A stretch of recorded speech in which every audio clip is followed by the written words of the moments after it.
When a relationship fails, give yourself time to heal. Wewe obudde owone oleme kufuukira abantu b'ogenda kuddamu kufuna kizibu. N'ekirala kiyamba ggwe bw'owona nti kiba kirina ogenda mu relationship empya nga tolina migugu. You are not carrying burdens. It will help you understand, appreciate and embrace the new relationship better. Muwone mulyoke mugende mu relationship empya. Tembeera mu bwangu. Welcome to Shades Media. Olina omuweereza wo Mr. Shades. Ndi ne musajja wange Abdul whytecollar. Tuba tuli wano to tell you more about love, sex and relationship mu kanyamiro kaffe aka Love Triangle. Kwaniriza ku show yaffe nga bwe twali ku lunaku luli n'era abantu batusabye tuddemu tubaweereze. It's your boy Abdul whytecollar, Outer Galaxy FM. I'm very happy to be here to talk about sex, love and relationships. Yes. So olunaku lwa leero we have issues ze tugenda okuba nga tubanyumizamuko nga ndi ne kakensa ono Abdul whytecollar. Let's talk about rebound relationships. Omunnayuganda ali eyo oba abatuuliza abatulaba bali ku mukutu gwaffe. How can we define a rebound relationship? Usually a rebound relationship, Yes. kakinyonyole mu Luganda. Tuze mu Luganda Rebound relationship nga bw'okiwa nti ku reboundinga nti obadde mu relationship immediately oluvuddemu eno relationship nga tonnawona n'ogenda mu relationship endala. Usually ffe tukiyita kuziba kiraka nti obadde you've gotten a heartbreak or a breakup with someone, relationship wakagivaamu immediately nga tonnaba kuwona n'ogenda mu relationship endala because ebiseera ebisinga relationship zino zetubeeramu kyandibadde kirungi omuntu bw'obanga relationship ogivuddemu nga tebitambudde bulungi n'osooka ne weewa obudde n'owona n'osooka ne weewa obudde n'okola assessment ki ekyatambudde obulungi lwaki kino tekyakoze then n'olyoka ogenda mu relationship endala. But you find that abantu abasinga bava mu eno relationship n'abuukirawo n'agenda mu relationship endala. Yeah, so usually when somebody talks about rebound relationship, they are explaining that scenario where immediately after a breakup you get into another relationship, without giving yourself some ample time okubeera or digesting what went wrong in the other relationship. Omuntu yandiyewadde obudde obwenkana ki before nga tannaba kudda mu relationship? Usually omayinza ngamba nnyo abantu ebintu bya love bino tebisaana kubeeramu nnyo kalenda, so it's I cannot tell you the specific time. However, for me this is one thing I would say: somebody needs to heal first. Why? Because in most cases when you just jump into a relationship immediately after a breakup, the biggest challenge that you're going to face is that first of all you're going to be comparing, and naturally usually when people go into a new relationship without healing first, it's going to be very hard for them to move on simply because they are still stuck in the past. You get it? So it's quite a disturbing experience. So it would make sense if somebody give themselves time, you get it, to understand and appreciate what went wrong in their last relationship. Exactly. Omuntu neyewamu obudde n'asooka kuba mutoki because ebiseera ebisinga abantu abasinga bwe tebannawona kati bwe bagenda mu relationship empya they fail to embrace and appreciate the new relationship. They're in a new relationship, but their mind, their heart is still in the last relationship. So that's how disturbing it is. Njagala tulabe bizibu ki bye tuyinza okusanga nga omuntu abuukira relationship empya just mu rebound eno. Basically, one thing I can say, it's okay ddala ekisinga okubeera nga kisumbuwa abantu osege nti kankuwa ekyokulabirako omuntu ebizibu kye basinga okusanga nti ebiseera ebisinga omuntu they are looking for quick fixes. Quick fix kyeki nti for example omusajja anjagadde n'andekawo kati olwokuba nti mbadde mmanyidde, I'm used to having someone in my life, I'm used to that life where somebody wakes up and tells me hello, how are you, osege so abasinga oyinza n'okusanga relationship gy'abaddemu abadde asurvivingira kwekulya omusajja abadde amu ekyokulya kati abantu be batyo they cannot survive without a relationship, so they find themselves wanting to have a quick fix okitegeera immediate nalowolezaawo okubeera ng'agenda mu relationship endala because ayagala omuntu oyo abeere ng'akola ki ng'abeerawo. Ekirala waliwo ekintu kye bayita emotional patch. Olaba nti oba kye bayita nti ekiraka patches kyekiraka. Now emotional patch kitegeeza nti omuntu bw'ava mu bulamu bwo ayina ekituli kyaleka, they leave a void. Okitegeera, yeah. So they leave a void. So when they leave a void, what comes into your mind? Nti omuntu atuuka ekiseera nga waliwo ekikola ki ekibulawo. Okitegeera. So why is it important, oba why is it that people wake up and say nandiyagadde okubeera nga nfuna omuntu omulala immediately? Because emotionally they are unstable. Okitegeera. You're missing someone. That's why you find abantu abamu nga ali mu kukaaba, ali mu abalala bagendako ne mu ka depression. So okwaavoiding embeera eyo yonna, they want to get a person to come into their life immediately, instantly, to provide that emotional patch. Okitegeera. They might not necessarily be the person that is going to be exactly or offer the same kind of affection that their past partner was giving them. Yes. But basically they are looking at someone that is going to comfort them, emotionally support them exactly as they go through that. Actually kyobulaba nti abantu bangi mu rebound relationship zino bakozesa abantu abalala.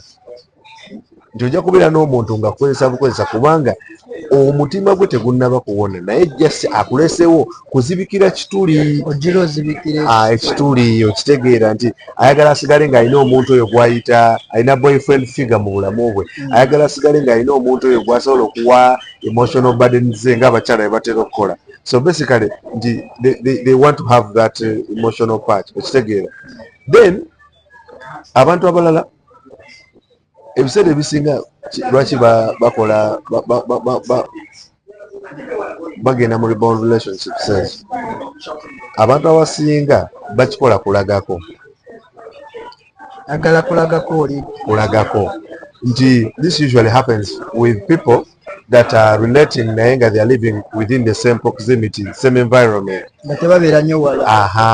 Tukolera ku mulimu gwe gumu, tuli ku campus yemu, tuwangalira mu kifo kyekimu. So kati usually there are people that are bad losers. Tayagala kulaga nti kimulidde webale nnyo, abantu abatagala kusemba nakyo. Nekira tulinamu abantu abalala, they are called sadists. They want to see us nga tuli banakuwavu. Okitegeera nti for a woman ayinza okwagala okulagako nti Mr. Sheds wadde wandeseewo naye nafunye edda ki nafunye edda omuntu omulala ng'agezaako okulaga nti obuzibu osegeera kati nti akulage nti wadde wagenze naye nze nsigadde nnyina omuntu, nsigadde ntambula, tolina kyokola ki, tolina kyoŋŋamba. Era bye abantu b'osanga nti ojja kurealizinga nti ebiseera ebisinga abantu abamu relationship zino bwe ziba zaakaggwa era you realize nti abantu abamu beesanga nga they'll find themselves in a position where they want to still post their new lovers on their statuses. They want to show that everything is fine. Now when you find yourself, you find somebody that has that kind of mentality or mindset, yes. What are they likely to do? Agenda kukwata afuna omuntu omulala because tayagala kukkiriza defeat. Kihappeninga nnyo ku bantu nga omuntu akuleseewo because already alina omuntu omulala. You know there is this breakups where somebody will tell you kino okusinza nga bwe kyata tekigenda kukola tekigenda kukola. But then there is this also breakup where omuntu agambye munnaye nomanyi nze golaba nina omuwala biki kino tukite kati because somebody also wants to show you their worth agenda kumeka sure nti afuna ki omuntu omulala osega afunayo omuntu omulala. So mu mbeera eyo ne weesanga nti abantu bangi bw'ava mu kintu kino agenda kwagala kufuna omuntu omulala kuba ayagala kola ki kulagako. Akantu akalala lwaki akandeetera abantu abalala okufuna rebound relationships ezo nti waliwo abantu betuyita ba opportunists. Mu Luganda bayita bannakigwanyizi, but people that take advantage of a situation, those are the opportunists. People that take advantage of a situation. For example, weesanga nnyo nti mulimu omuvubuwala gwoyinza obbanga olaba kati naye Mr. Sheds olina omuwala awo naye ng'omuwala oyo omwegomba naye ng'alina omusajja we. Kati omuwala oyo bwe bamukyawa, the moment you get sigino bw'ofuna sigino ekugamba nti bamukyaye, ogenda kwagala okutekinga ki advantage because okimanya ali mu biwundu alumwa okitegeera. Now in most cases we find these people nga bali mu mbeera eri vulnerable okitegeera, nga tamanyi kyakwesalirawo, tamanyi kyakusalawo, ali awo ali emotionally bali in a limbo like they are stuck somewhere. Then nekirala mulimu n'abantu lwaki I call them opportunists, nti mulimu n'abantu nti abawala bano oluusi bamala obbakyawa babaako abantu bebakubira, najja nakubira nagamba nti omanyi mwana gwe bankyaye njagala kuŋŋumya kati in that process of creating that emotional comfort that they are seeking when they are waliwo kye bayita emotional refuge, nti omuntu awulira ayagala kubeera kumubudamyako emotionally okitegeera. Kati mwe nga ba therapist embeera eyo bwe batuukako tebakemaakema okubeera nga muyingira mu bulamu bwabwe? No, basically actually webale kuleeta point eyo nti abantu ebiseera ebisinga mu position eyo abawala kiri nnyo ku bakazi nga bwe babeera nga baakamala okubakyawe omutima gwabwe gubeera nnyo nga gunoonya omuntu abagamba ebigambo bye baagala okuwulira. They want somebody that is going to reassure them of how beautiful they are. They want somebody that is going to reassure them of how important they are, how worthy they are. Now when you find yourself in such a position, abantu bangi they take advantage. N'omubi n'omulungi n'akozesa naddala bano abantu aba bulijjo bwe tukozesa naye kati ffe as therapists, first of all we do our work professionally. We are very professional. Ekyokubiri nti we maintain the distance.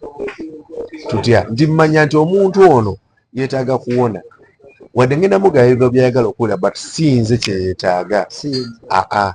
Because oliwo nga therapist ogenda kuyambako ono yambeko n'oyo yambeko. Yeah, so basically your intention is to understand what they're going through and also be able to comfort them, offer that emotional healing that they would need at that particular moment. Because at some point you need to realize that in most cases when you're dealing with these people, somebody will come through into your life, but at the back of their mind they think that okay, this is somebody who I'm here for help. Now you realize abantu bangi mu position baba tebamanyi na kyakola, abantu bangi mu position baba agala kuwulira bigambo bibazzaamu mayi. Kati owe kusanga ng'oli muntu munafu wa mutima munafu ogenda kubeera ng'ogonda, bwesanga nga oli wa mutima munafu ogenda kwesanga nga oyagala kukola ebyo bakola ki byebaagala, because some people might even be leading. Mulimu abakazi asobola okukemamu eyo embeera because awulira nti kati bwe muntu gwalina okubeera naye. So kati ffe what we do, we maintain our professional stance and what we normally do nti omuntu ono bw'omulaba you anticipate omulaba nomanya nti akatujja kukoma wano tobola tuba meeting steps nomanya nti wensukka wano naye ayinza okusukkawo naye nga kyetusinga okukola ekisinga okubeera ekikulu nti tumaintaininga kiri nti guno omulimu it's a profession era tuba twagala tukola ebintu nga bwe tukola ki nga bwe tubisuubirwamu. Now kati so abantu abo mpaka kigoba because ayinza okubeera eyo nga toba bamagezi kuba nti asanga buli muntu gwasanze abeere nga muyisa mu mbeera.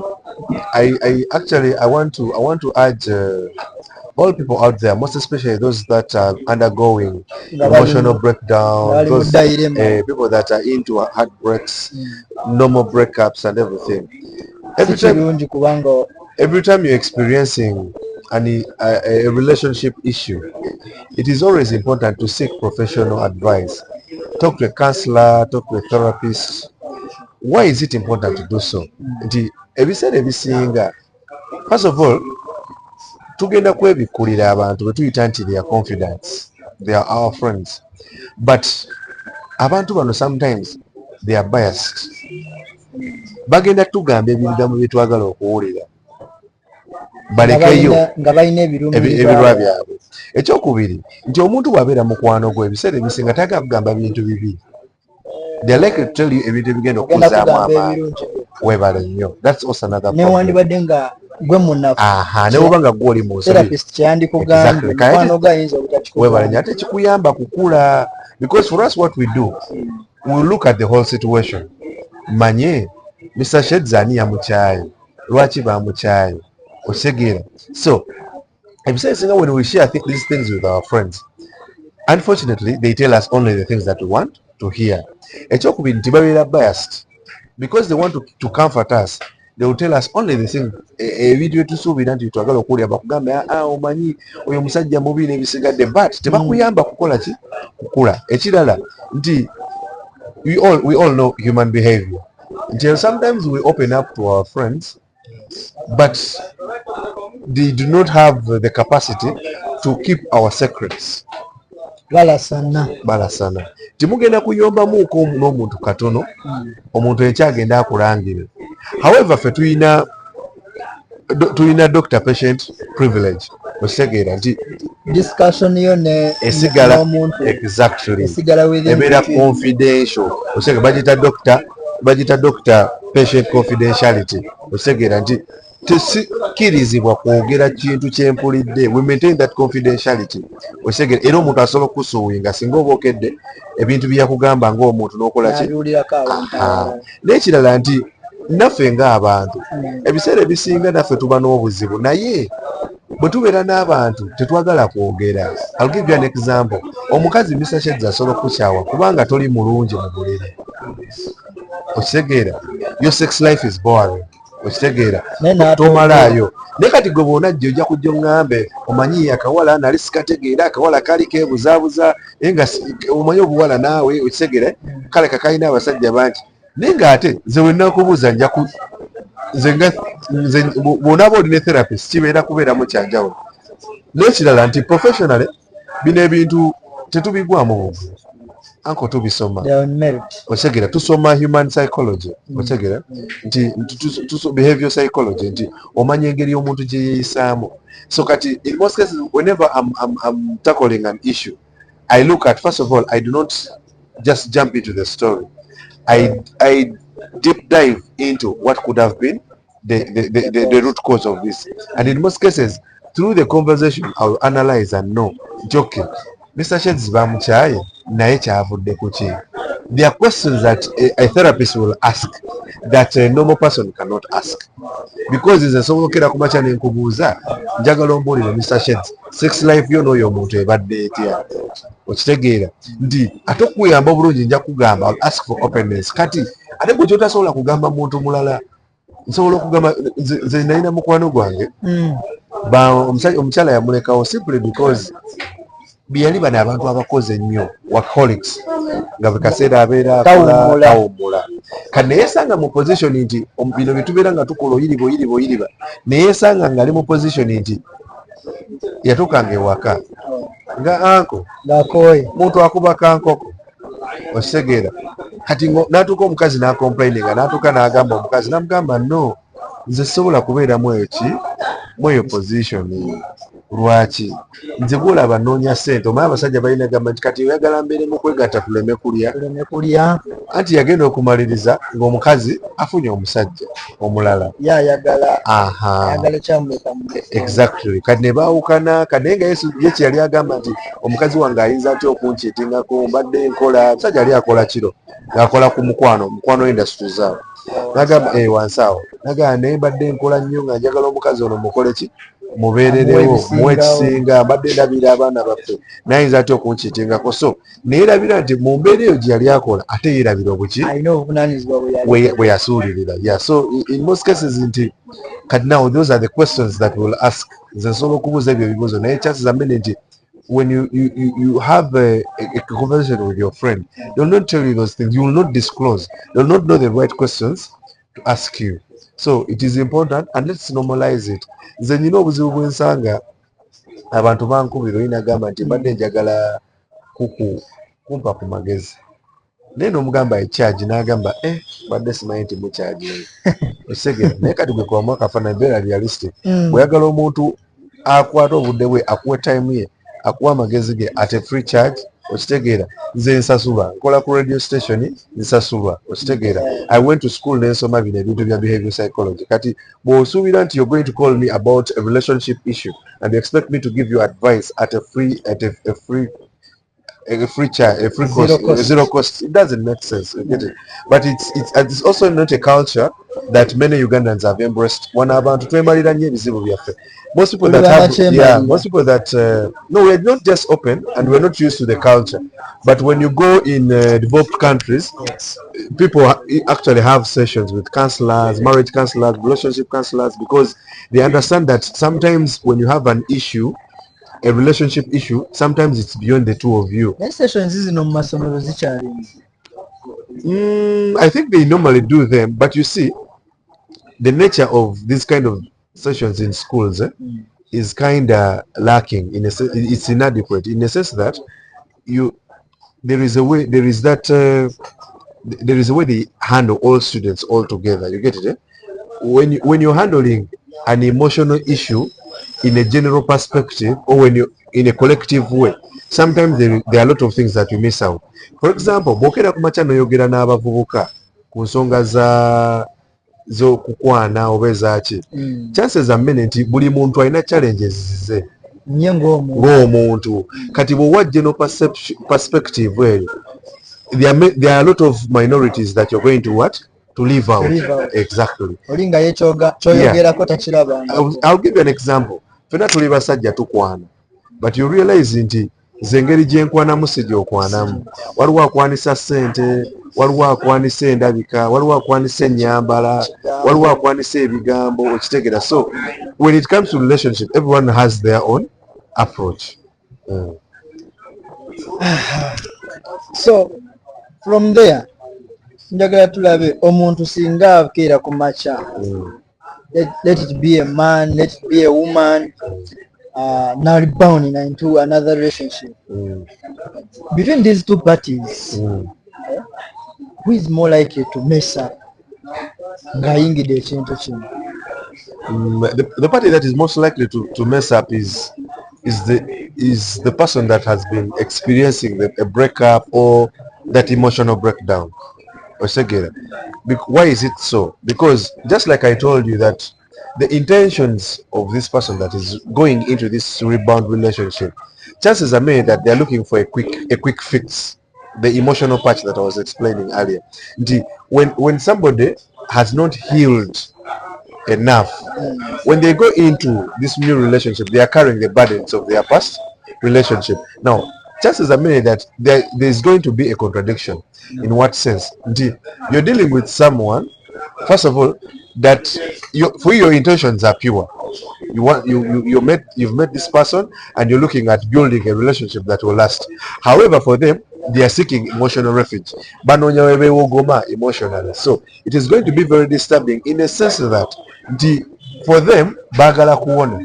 In most cases, you'll find that these people are going to be comparing you. You get it? You don't know how disturbing that is. In most cases, somebody is comparing you with their past. In most cases, this person is not going to appreciate and embrace you because one, deep inside their hearts, they feel like, okay, they still have those questions. Why did this person leave me? Did I deserve this? You get it? So when somebody has not healed enough, they're likely not to appreciate their new relationship. You get it? Because they will keep on comparing you with their past. They are emotionally inconsistent and unstable. You get it? Processing why did this happen to me? But in most cases, exactly. In most cases, you will find that you can be in a relationship with somebody who has just broken up with their boyfriend or their man or their woman, but you realize that they are on phone with them. Bakyali mu kaboxi beegayirira. You realize nti omuntu ono akyastalkinga ex we. Okitegera? Exactly. Now in this case kitegeeza that person can never fully embrace your presence. They can never fully appreciate you because their mind is stuck somewhere. You get it? Okitegera? Ate n'ekirala nti you see the mind, psychologically the mind has when we lose someone or when somebody gets out of our lives, now psychologically the mind has a way it handles things. You get it? There's something that is called a compartmentalization. Now the brain creates compartments. Mweteka moments ebyo ebintu byonna byonna bitukola mu bulamu. Exactly, emotions, moments, experiences and everything. Now chances are many that in life we have what they call triggers. Yeah. Now those emotional triggers are things that that creates an emotion or creates you get to experience what you went through in a past period. I'll give you an example. You see, when you have phobia for dogs, embwa otya embwa nti yiza okuba nga embwa yannumako mu buto bulwendaba embwa nga ebogola it triggers ekiri ekinatuukako exactly nti I'll give you an example nti mulimu abantu nga katugeze olina omuntu gwe wali oyagala nti mulina ekifo kye mwagendangamu nga buli olaba ekifo ekyo oba when your memories come back. Exactly, those are the emotional triggers. There are people that share love songs. You're in a relationship with someone, then they will share a song. So when you break up, chances are many that you're going to hate those songs. You get it? Those places. Exactly. Chabula and radio yayimbako sometime back. Omugenzi radio yayimba n'agamba nti ennyimba z'omukwano zinyiiza ziwaanawaana nnyo abaagalana naye when you're experiencing a breakup ebintu byonna ebyali ebirungi n'omuntu bituuka ne bikutama because biba bikujjukiza omuntu oyo. Exactly. So kati chances are many nti omuntu ono abeera ne emotional instability ebintu every time they experience those emotional triggers bagenda kubeera nga baddayo emabega osegeera they break down again. Kati kitegeeza buli kaseera obeera mu kuwembejja muntu oyo. Chances are many nti I've realized scenarios where somebody will eventually tell you nagaa naye omanyi I think kino ekintu tusooke tukireke nabika nali sinawona bulungi naye nga mutambudde emyezi ena osegeera then they feel because they are with you but they still think about their past, they'll still think about their boyfriend. You've seen scenarios where omuntu mubeera naye n'akuyita erinnya lyaki exiwe ose gwe Mr. Sheds omusajja n'akuyita naga oga osegeera so osegeera ebintu bwebityo. I've seen those things ate kati to make it even worse waliwo abantu ababyogera nga mulina mu kikolwa osegeera muli mu kikolwa omuntu omuzannyo ne gutama n'akuyita saidi okitegeera so mu mbeera bwetyo nti it is usually the other party esinga okukosebwa because abantu abo abatanawona basumbuwa they can always easily walk away out of the relationship buli kaseera babeera bakuddaabiriza and no workload ebeera nene. Let me tell you one of the most disturbing things is handling emotional inconsistencies of someone. It is very very very disturbing.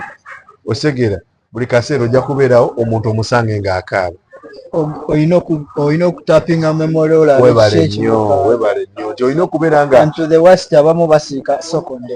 You need to be psychologically very strong to handle such a person because those emotional burdens sometimes it takes somebody that is trained or professionally trained to be able to handle problems of such magnitude. Era engeri gy'otutemu kabadde ka speedi naye tukyali ku Sheds Media gwe wenna ali eyo we open ku numbers zaffe eziri awo ku page yaffe osobola okusaawa ekibuuzo kyonna kyewandyagadde okubeera nga therapist oba omukulu ono Abdul abeere ng'akwanukula wonna w'omusanga agenda kuba ng'akukolako bulambalamba. So mu session eno tukyagendera ddala mu maaso sinaba kumuta but tugenda kubeera nga tulaba mu session yaffe esembayo programu yaffe jjukira tubeera mu love triangle where we talk about things concerning love, sex and relationship. Ebisigadde ebyomanyi ebikwatagana ku nsi ebyo tujja kubifunamu sessions endala but when you see me ne gentleman ono we always have that session. Tulina abakyala oba abaana tebaagala kubeera wantu wamu.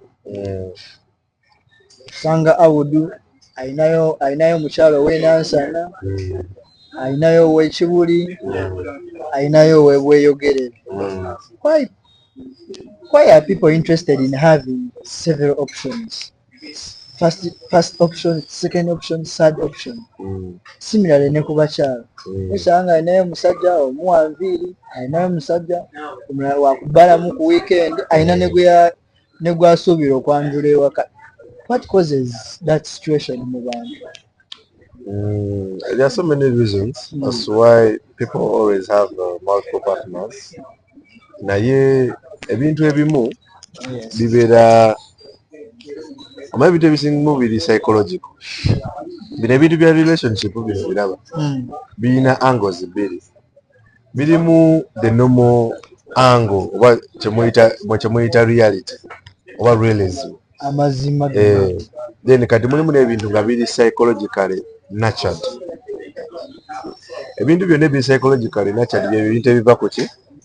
Ku bwongo. Bino ebyali ayite byebintu nga bwe tubiraba ensi yonna bwekola ki? Bwebiraba. Nti katugeze nti omuntu ideally yandibadde abeera n'omuntu omu okitegeera. Naye ekisookera ddala kyenja okugamba nti ekisinza okuleetera ennyo abantu okubeera nga balina abantu abasukka mu omu. Abantu babadde disappointed in the past. Bino byonna bijja as a result of disappointment. Exactly.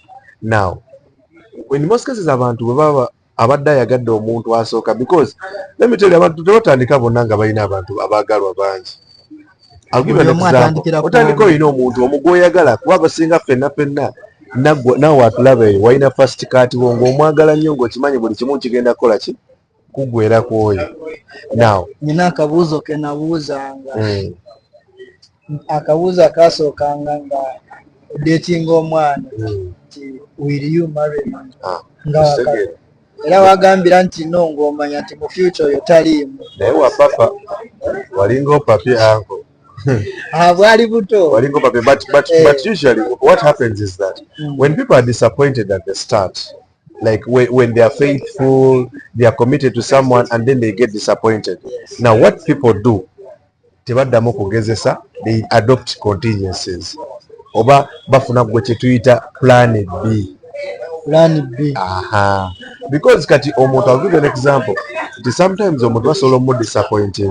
Kati bamudisappointing naye teeka mu position a feeling nti sigenda kuddamu kuyiwayo mutima gwange, sigenda kuddamu gwa muntu omu. Kati what most people do when they adopt those contingencies, they will love this person, but also babirayo ne plan B, contingency plan. Nti singa onankyawa kyogolaba nti it is very easy for some people to move on. Nti omuntu omukwana leero bw'omugoba enkya afunirawo ki? Omuntu omulala. Ebikyalinga biri ebyedda togenda addamu musange ku lujja. Because bayize bakirabyeko okitegeera nti abantu balina olugero olugamba nti eyaluma ku musota ne bwalaba omuguwa akola ki? Ne bwalaba omuguwa yeekanga okitegeera. So it is important okukiraba bona. Ekyokubiri waliwo age factor. Now abantu abasinga tebakigenderera naye Mr. Sheds njagala okimanye nti ekintu kye bayita age, emyaka kintu kikulu nnyo. I'll give you an example. Tugiyita emyaka emisumbo eyo.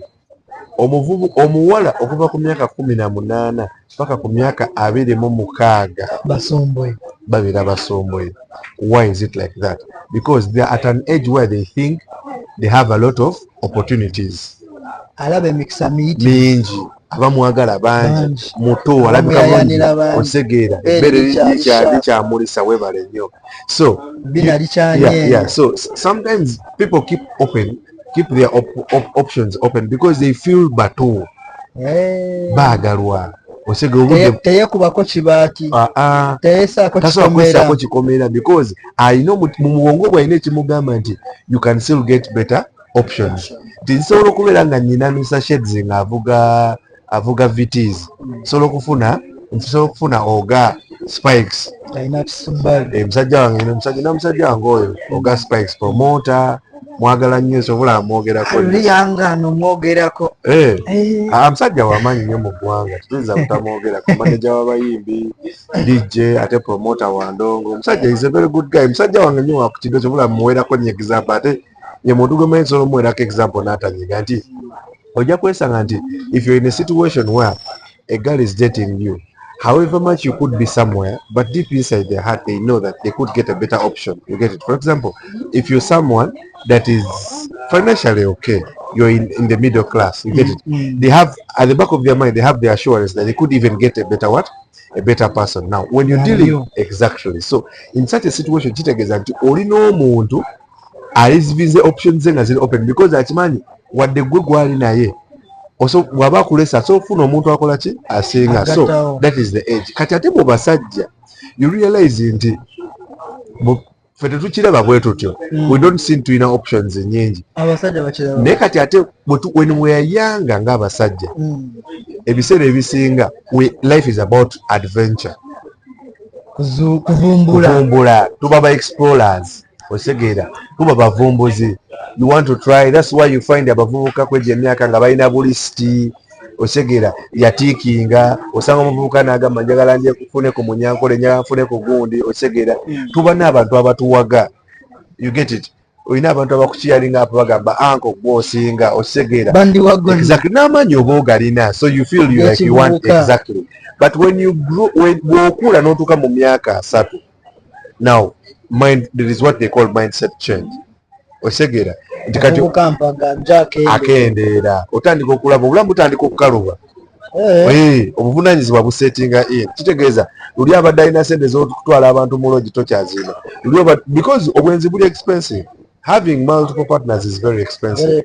Osegeera you have to provide for them, you have to n'okubeera nga katugeze obubanga olina ewaka tojja kutwala bonna waka, okitegeera sometimes abamu ojja batwalako mu gundi, okitegeera abantu bakujja kusaba baba n'ebizibu, okitegeera. So you realize nti mindset change bwejjamu otandika okulaba ebintu differently, n'ekirala otandika okulowooza ku settlinga, otegeera alina okuba n'omuntu gwembeera naye, because you can date 100 people, you can date 10 people, but you cannot settle with all of them. Era ojja kusettlinga with only a few of them, otegeera ojja kuwa omu oba babiri naddala kati abana abanaffe abasiraamu baki, otegeera. So ku busobozi bw'olina exactly. So what does that imply? It implies that when you sit down otandika okulowooza, because mulimu n'ebitawataga naye ga lwaki tokula, otegeera sigadde mu mbeera eri webale nnyo, buli kaseera ojja kubeera nga onayiza ono onayiza oli. So ekintu ky'emyaka kino kikulu nnyo nti okumanya ekintu kikulu nnyo nti era oli ajja nakugamba ololabyeko scenarios. I think you've seen scenarios where somebody dates omuntu nga muto, oli nagamba gundi yafunye akaana kato naye bulumya emitwe buba tebunnasalawo, otegeera.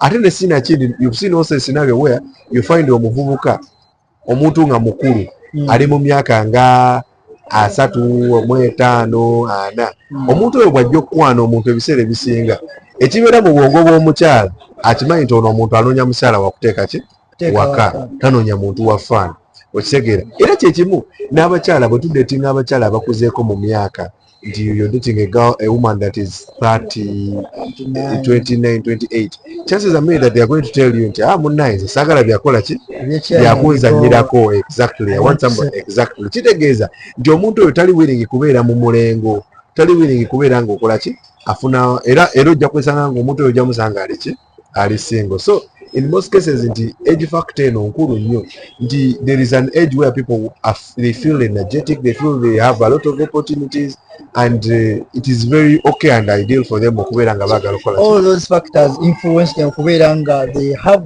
multiple partners.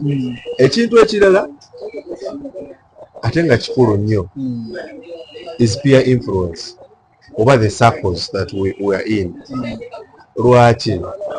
Kankubulire, nze bw'obeera n'abavubuka mulimu abantu ababeera nga si benzi, but they adopt things because of mikwano gyabwe. I'll give you an example. Waliwo omuwala ng'alina omuvubuka we ng'amwagala nnyo, naye n'atuuka omuvubuka banne ne bamugamba naye obeera otya n'omuvubuka owo, bw'akukyawa ogenda kukola oti, bamussaamu kiri.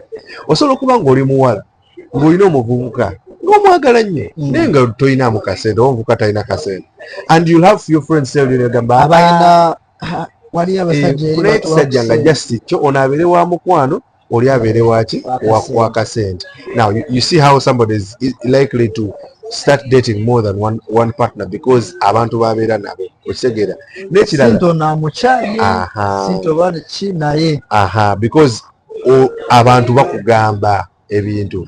Ekyokubiri nti nze mulimu embeera gye tubeeramu nti waliwo ekintu abantu kibafuula new normal nti people normalize things. Mubeeremu ebintu nga si bituufu naye abantu ne babifuula bya bulijjo.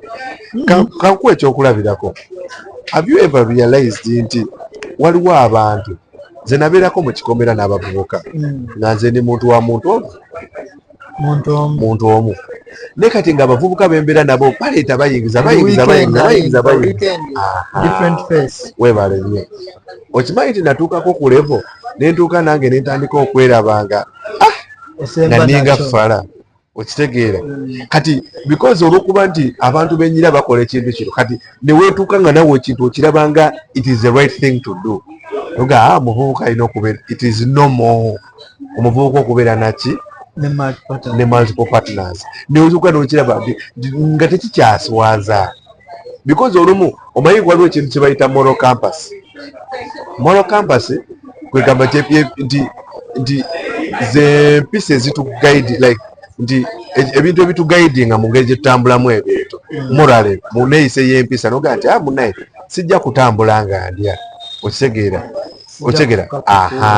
like the moral compass gives us direction and guidance on how we can morally live our lives okitegeera. Now you realize nti kati ebintu ebimu abantu babikola ne byandamininga that moral compass notuka ekiseera nga n'ekintu ekibi. I'll give you an example. Wali obaddeko mu community ng'abantu bawemula batuka ekiseera ne normalizing okuwemula nga oyinza okulowooza nti okuwemula kuli nnomo era kuli oke ogugambo okitegeera weebale nnyo kati osobola okutuuka mu nagamba nze olaba nze mpemula lwakuba gye nakuwera baali bakola ki bawemula nti so kati embeera eyo nti sometimes nti abantu betuwangala nabo bakola ekintu ne bakitulowoozesa nti kiri nomo kiri oke okitegeera sekiri oke kiri wasi naye nga tukirimu because abantu tuwangalira nabo bakikola kati batulowoozesa nti kiri fine. It is normal kati we are in an environment where abantu balowooza nti okudatinga multiple partners it is okay. It is normal okitegeera ate kiswaza kiri very fine. Mpozi n'ekirala era mu mbeera eyo nti waliwo ekintu kye gundi alina akantu ke yayimbyemu akabandi wagon aleta bad energy osegeera kati ebiseera ebisinga tulina ebintu bye tukola anko nga tubikola because abantu betuwangala nabo babikola naye ne tubikola si lwakuba nti batugaye tubikole but because we want to fit in. Abantu bangi bakoze ensobi all in the name of wanting to fit in. Abantu bangi bakoze ensobi because bagala kufaanana ng'abalala okitegeera nti ekintu si kikyo naye olw'okuba nti oyagala kufiitinga eno ng'abagundi balina nange kankole ki nange kanfune okitegeera. So ze zimu ku nsonga mpozi ensonga esembayo kati esiza okuleta abantu okubeera nga balina ba multiple partners. They are called transactional based the transactional intent oba the intention to make relationships transactional okitegeera okufuna kuyisaawo bintu byabwe bye baagala.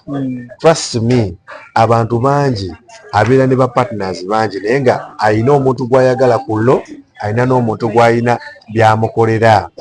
It might not be the transaction might not be necessarily because of the money okitegeera naye why am I calling it transaction nti kufunamu ina kyonfunamu.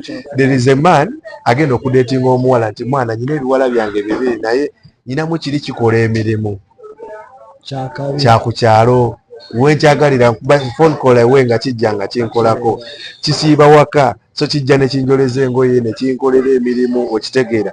Kati nga ekimusibisiza oyo omuwala mu bulamu bwe it's because this person like they are able to help them out with those house chores and everything.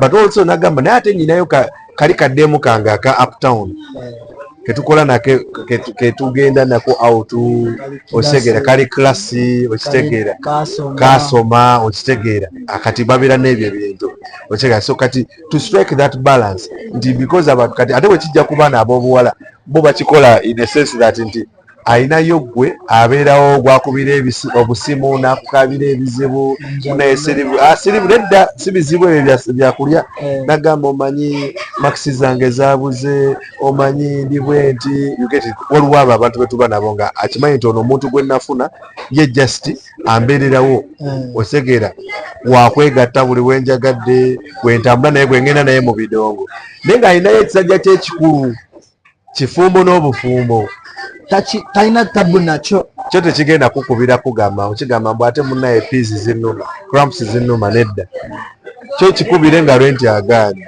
togenda kikubira kigamba nti awo manyi njagala genda out tugende out ate kigenda out kuba kifumbo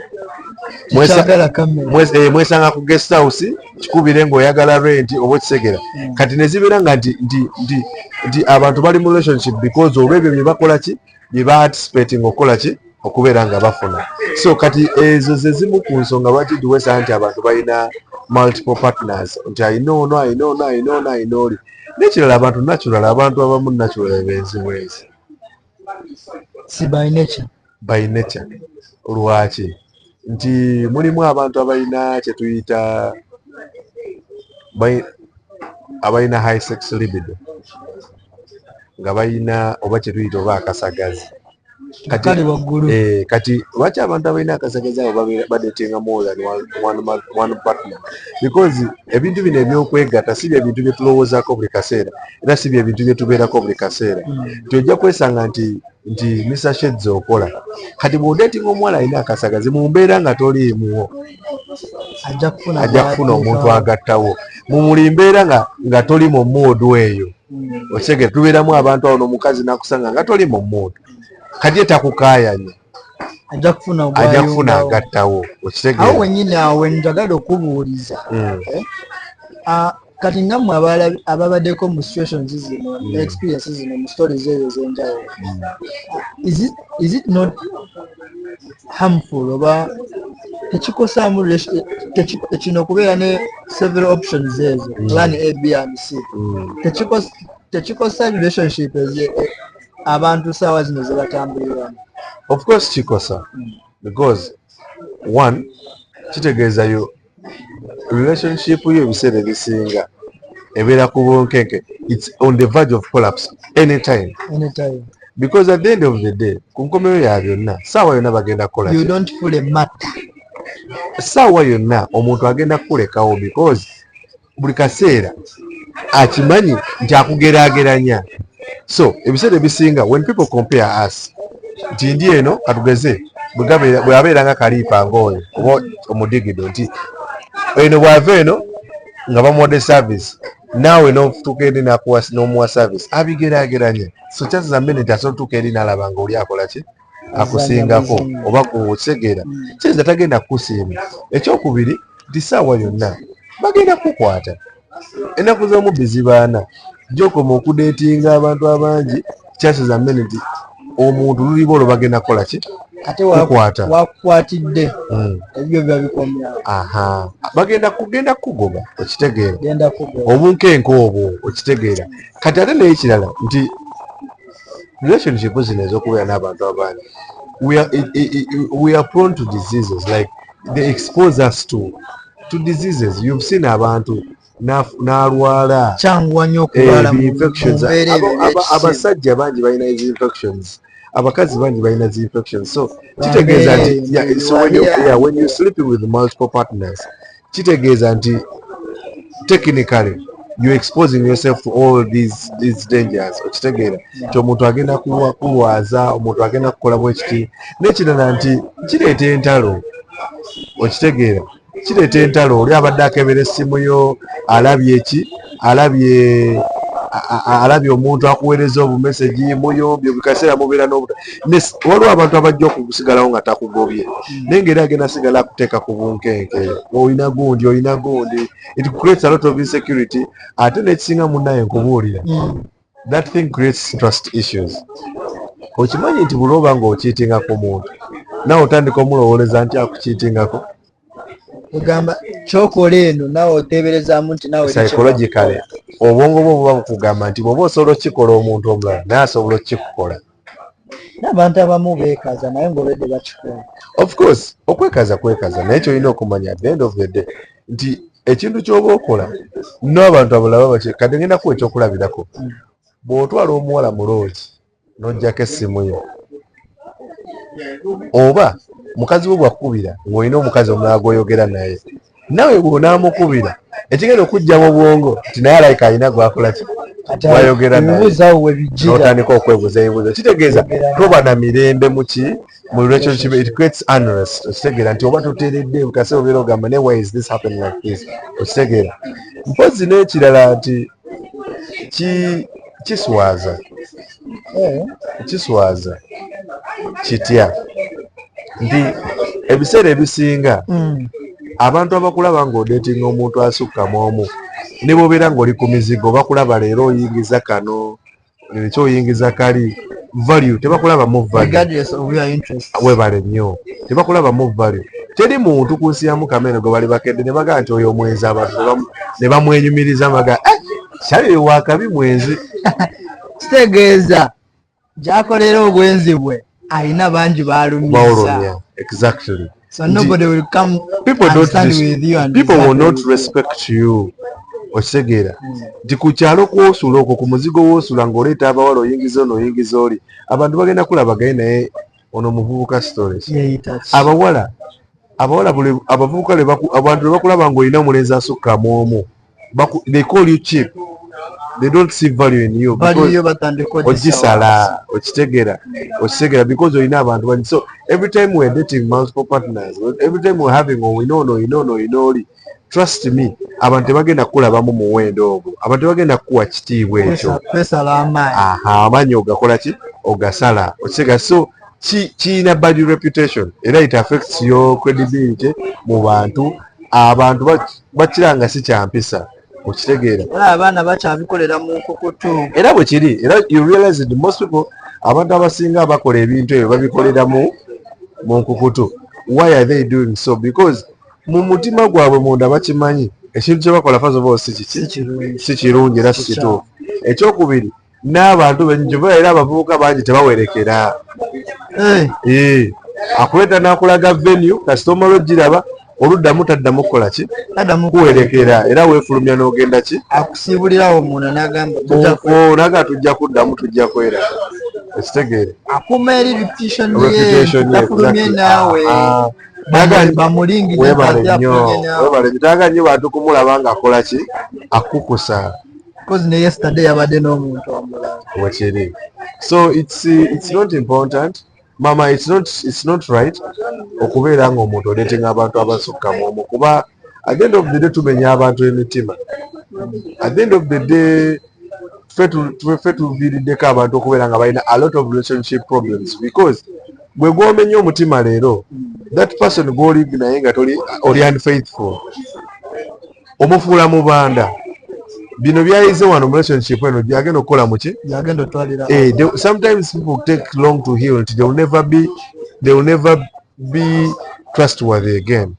Nti ajagamba ane gwe nasooka omanyi sentiment gye bagamba nti abasooka be banyonoona eva ku bintu bwe bityo kyoli yakwagala ng'akuliko wekka gwali n'omwagala n'abantu abalala kane yeesanga mu position nti every time yeesanga nga lwaba yagala okwagala omuntu they cannot trust them because at the back of their mind they always feel insecure. They cannot easily trust because they've trusted before and it didn't go their way. You get it? So I normally tell people that when we cheat a lot kifuuka kitundu kufu okirwanyisa ne kibeera kizibu. Kitegeeza n'abantu bali bwe tusigamu eyo ensigo osegeera kibafuukira kizibu okukola ki okukivaamu and exactly that behavior. And let me tell you waliwo enzigi nga nnyangu za kuggula naye ng'ozivaamu kizibu nze nnyinza obbagamba. Waliwo enyigi nga zangu za kuggula naye ng'oziggalawo okuziggala kizibu. Take note of that. Emboozi eno tugenda kuba tugikomya wano mpozi oba olinayo akatale keka kolina okugamba boy child girl child ali eyo osobola okamugamba nga tuwumbawumbe siringa olunaku olwaleero. Mpozi just njagala okugamba abantu nti osobola okunoonyako bwolina relationship issue, olina relationship problem ne tubeera nga twogera sometimes temutuuleyo kufuna bizibu byammwe, but my advice, my take home for abantu bonna abali eyo, when a relationship fails, give yourself time to heal. Weewa obudde owone oleme kufuukira abantu b'ogenda kuddamu kufuna kizibu. N'ekirala kiyamba ggwe bw'owona nti kiba kirina ogenda mu relationship epya nga tolina migogo, you're not carrying burdens. It will help you understand, appreciate and embrace the new relationship better. Muwone mulyoke mugende mu relationship empya, temubeera mu bwangu. That's the only thing I can tell people today. Okay. Bwekityo bwe tubadde olunaku olwaleero, mbadde ne Abdul Whitecollar, Mr. Shades, nze abadde akutuusaako show eno eya Love Triangle where we talk about love, sex and relationship. Remember, tutambudde ne bakama waffe kuva awo waggulu ku Kibuli, waggulu wa Silver Spoon aba El Mosquito Bar and Restaurant. Bakugamba nti gwe anoonya local food bakubina ebyabazungu naye gwe awulira ng'ayagala kulya ku local food, jangu obatuukirira awo waggulu wa Silver Spoon bakuwe emmere gye weetaaga okulya eyaffe ey'ekifirika yennyini. Osobola okubanoonyako ku El Mosquito Restaurant, ojja kuba obafuna ku page yaabwe, oba ojja otusangeko awo, it's our official home, kwojja okubeera nga oba otwetaaze osobola otusanga onyumirwe as we cover up your relationship issues. Tuddemu olunaku olulala, mbaagala nnyo. Peace.